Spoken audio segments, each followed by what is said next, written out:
Hello, I'm Carolyn Herbert from the Finance News Network, and joining me from pharmaceutical development company Starpharma Holdings is CEO Dr Jackie Fairley. Jackie, welcome back. Thank you.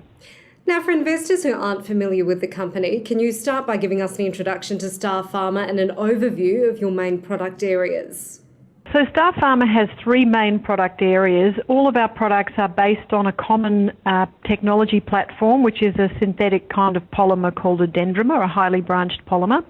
The first of those is the VivaGel portfolio, which incorporates the VivaGel condom, which is the world's first antiviral condom and was recently shown to also activity against the Zika virus. And then the VivaGel BV product, which is being developed for two distinct applications in a condition called bacterial vaginosis, and we're expecting to launch that product later this year with a number of other commercial developments. In the drug delivery part of our business, where we use our dendrimers to improve existing drugs and to provide additional patent coverage, we have a very large multi-product license with AstraZeneca, which has been recently expanded twice. And we also have a very interesting anti-cancer product in development called depdocetaxel. And then finally, in agrochemicals, we have our technology applied to the improvement of existing agrochemical products. Now, Starpharma has released its full-year results and annual report. What were the highlights from this period? In the VivaGel portfolio, the highlights were the European Union marketing approval for VivaGel BV, so the ability to market that in 28 countries in the EU, plus the European Free Trade Association. The licensing deal signed with Aspen Pharmacare and all of the pre-launch activities associated with that, as well as the Chinese government market condom license for the VivaGel condom, which we signed recently with Sky and Land. In the DEP programs, the signing of a multi-product license agreement with AstraZeneca with potential development, launch and sales milestones of up to $124 million US plus royalties, and then additional milestones and royalties for second and subsequent candidates, as well as the exciting developments in our internal DEP programs, and in particular the depdocetaxel trial, which is in its final expansion stage, and has shown some very interesting interim efficacy signals, as well as no neutropenia or alopecia in patients reported in that trial. We also have some very compelling data which has been generated for our DEP carbazitaxel candidate, and also some very impressive results for our targeted DEP programs.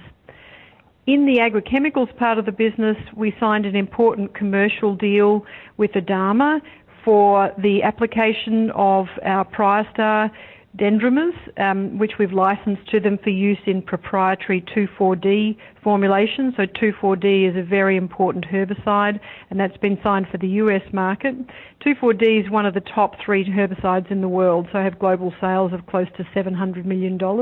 In addition to that, some important progress on a number of our internal programs, including glyphosate and glyphosate ammonium. On the financial side, the key highlights include a 173% increase in revenues, including the first milestone from AstraZeneca of US $2 million for the DEP license.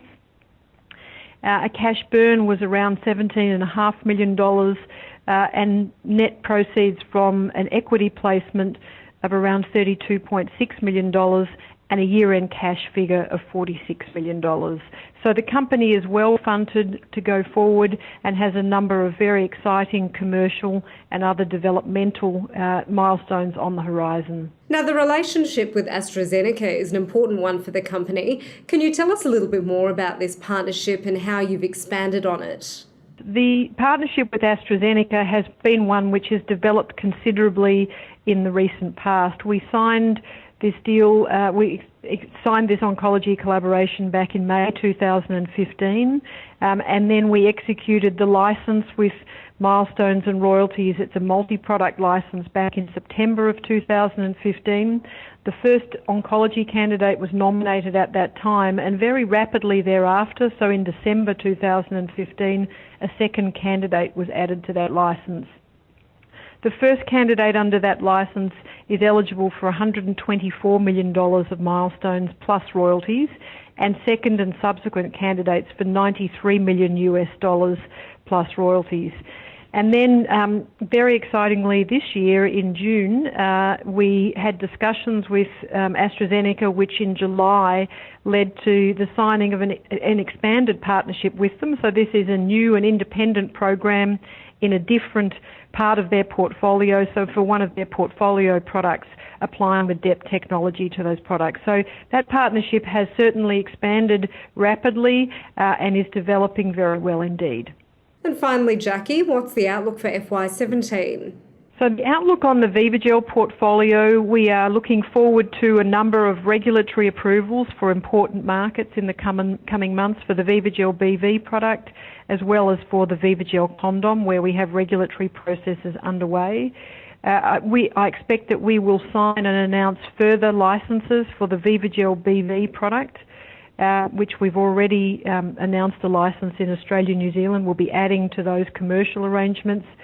The launch of the Vivagel BV product for treatment and symptom relief, and the completion of our Phase 3 prevention of recurrence trials for the Vivagel BV product.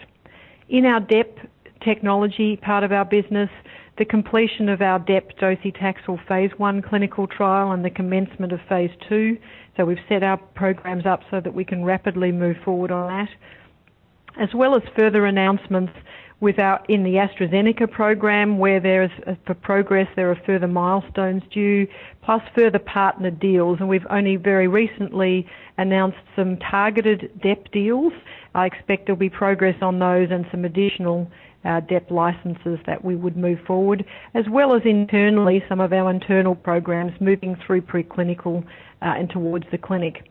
And in agrochemicals, progress on the Adama 2,4-D prior star license, with the potential for territorial expansion in that, additional prior star licenses, and the advancement of internal prior star candidates, glyphosate and glyphosate ammonium. Dr Jackie Fairley, thanks for the update. Thank you.